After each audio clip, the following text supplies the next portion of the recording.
এখন ঘরে ঘরে জ্বর, অরুচি, ফলে পুষ্টির অভাব। তাই আজ তোমাদের দেখাবো অরুচির রুচি কুমড়ো করলা সুন্দরী।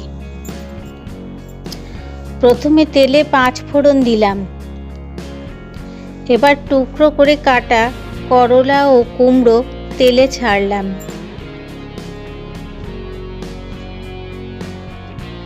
স্বাদ মতো নুন দিয়ে ভালো করে মিশিয়ে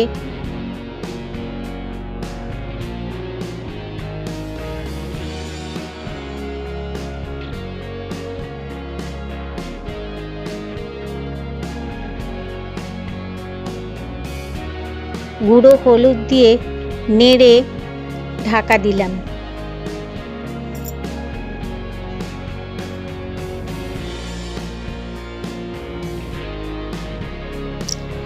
7-8 মিনিট বাদে ঢাকনা খুলে অল্প চিনি মিশিয়ে নাড়াচাড়া করলেই তৈরি অরুচির রুচি কুমড়ো করলা সুন্দরী।